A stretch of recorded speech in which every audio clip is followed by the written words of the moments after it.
Hey everybody, Aaron here. Welcome back to another First Impressions. Today we are looking at Chaos Child, the sequel to Chaos Head, which came out in 2008 and is by the people that do Steins Gate, that do all those type of series.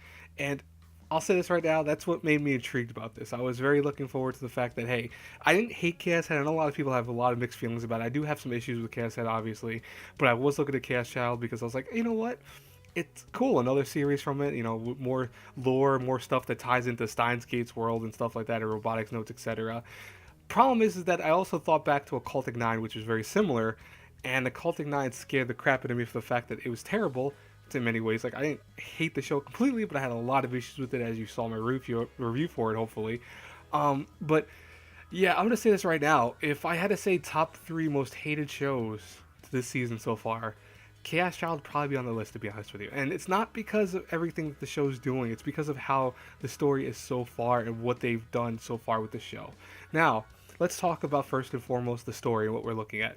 So, like I said before, this is a sequel to Chaos Head, and the concept is that after the whole earthquake incident and all that stuff, because what they do in the first thing I'll tell you right now, which is one of my first big problems, is they have a recap in the very first episode of Chaos Child, and it's actually like considered an OVA to many people. It was like a 45-minute thing, or mostly no, excuse me, it was like maybe 20 something minutes, 25 minutes. I'm sorry, and the whole concept was they was to show where Chaos Head ends and then where Chaos Child begins, essentially. And that was focusing on Taku and kind of how the whole earthquake incidents in Shibuya happened and all the various people that were getting killed by people saying that they saw eyes looking at them and all this weird stuff, this occultic slash like paranormal stuff. Now, Chaos Child takes place several years after, in a more current time period, so it's like 2015, where they're still kind of exploring why did these earthquakes happen?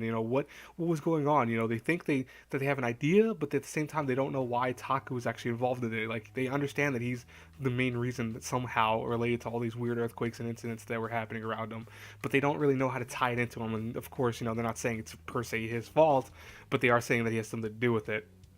Now, Chaos Child, very similarly, has someone named Takaru, who actually is exploring a whole new slew of murders that seemingly have very similar concepts to the whole slew of murders that happened in 2008, where he's looking around and going, this is odd because I noticed that people are claiming they keep seeing things staring at them, and this weird sticker that shows up everywhere, so it seems like it's always tying into someone that is actually doing it. It's the same person, obviously, etc. And he's trying to figure out what's going on, and his little team is like a school's team. They're really not really supposed to be doing this, but they're a newspaper club, and he decides to become like a detective of sorts.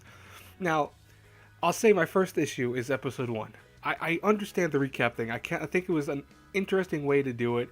I have no issues per se with that. What I have issues with is that how they end the recap and then go into the second part, which is the first episode of Chaos Child, where what they do is they actually just regurgitate the story they just told you in the 20 minutes in like less than a minute. They're like, oh yeah, these earthquakes, and it's like, what the fuck was the point? Excuse my language, but I have to curse here. What the hell was the point of actually doing this when you're just gonna say what part of the story is important in the very beginning of the first episode?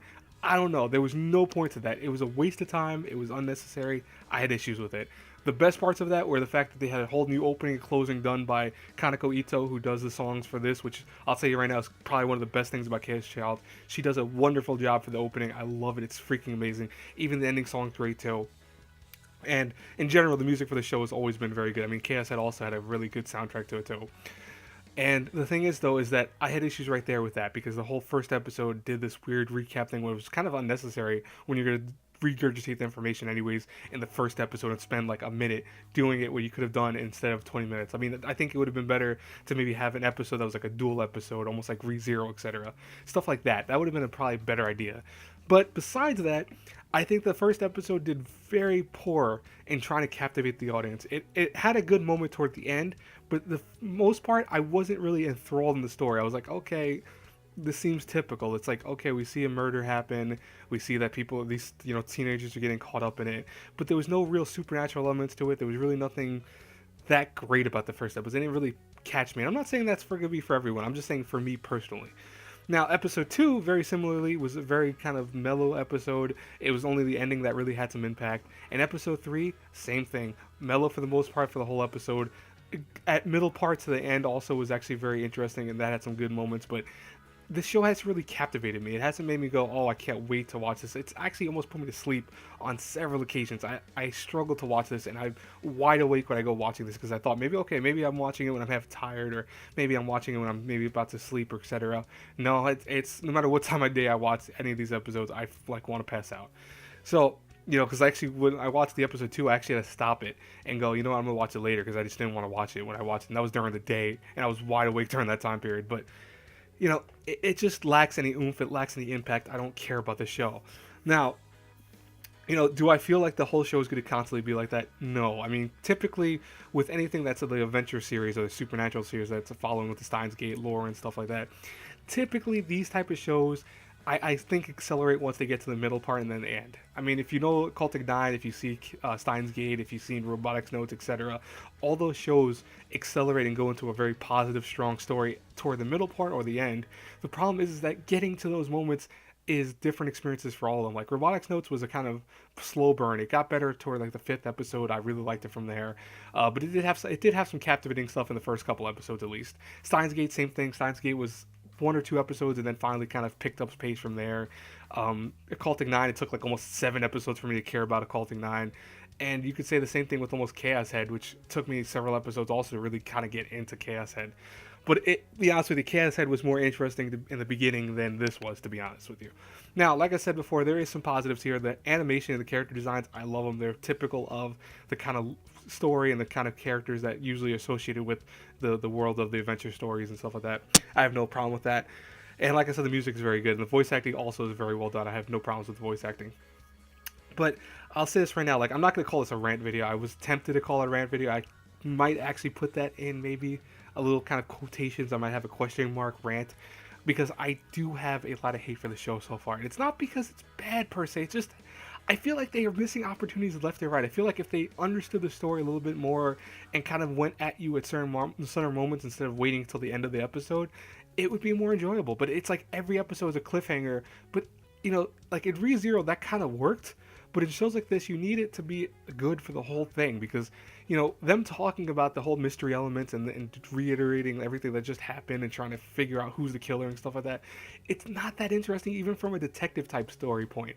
So I have a lot of issues with this. So I'm going to honestly say, guys and girls, I would recommend to wait till the series ends and then kind of go into it depending on what you think the scores are, or depending on if you hear some good things about it, to be honest with you.